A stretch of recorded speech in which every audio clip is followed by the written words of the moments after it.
اس وقت جو طالبان جن سے بات کر رہے ہیں انہی پر حملہ کر کے اس کی ذمہ داری کلیم کر رہے ہیں، تو کوئی میسیجنگ ہے، کوئی بارگیننگ ہے یا دھڑے بندی ہے، کیا ہے یہ؟ تو پہلی بات تو یہ ہے کہ ابھی تک کوئی جنگ بندی نہیں ہوئی۔ جب تک باضابطہ جنگ بندی نہیں ہوگی اس طرح کے حملے ہوں گے، نہ صرف طالبان کریں گے بلکہ داعش والے بھی کریں گے تاکہ معاہدہ ناکام ہو جائے اور اس کے بارے میں غیر یقینی فضا پیدا ہو جائے۔ دوسری بات یہ ہے کہ آپ نے دیکھا پچھلے دنوں صدر ٹرمپ نے ایک بیان دیا تھا کہ معاہدہ ہونے کے بعد بھی وہ 8600 فوجیوں کو افغانستان میں رکھیں گے،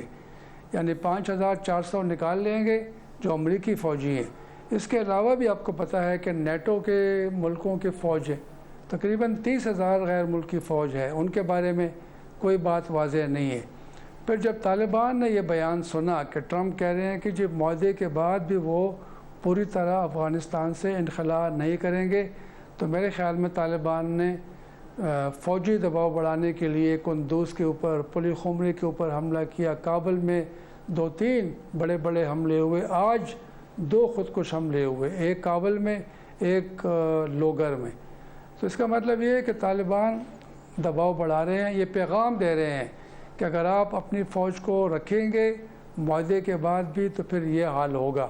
تو یہ امریکہ کی طرف سے بھی ایک دباؤ ہے طالبان کے اوپر کہ آپ اگر افغان حکومت سے مذاکرات نہیں کریں گے، جنگ بندی نہیں کریں گے، وائلنس کم نہیں ہوگا، تو پھر معاہدہ شاید نہ ہو یا اس کے اوپر عمل درآمد نہ ہو۔ تو یہ میرے خیال میں چونکہ اعتماد کا فقدان ہے، ابھی معاہدہ نہیں ہوا، اس کے اوپر عمل درآمد کے بارے میں کئی سوالات ہیں، افغان حکومت کی اپنی فوج ہے، حکومت ہے، وہ انتخابات بھی کروانے جا رہے ہیں 28 ستمبر کو، تو ظاہر ہے وہ بھی اس معاہدے کو پوری طرح اس طرح نہیں مانیں گے، اور یہ ایک بڑا چیلنج ہوگا کہ یہ معاہدہ ہو جائے اور اس کے اوپر عمل درآمد بھی شروع ہو جائے۔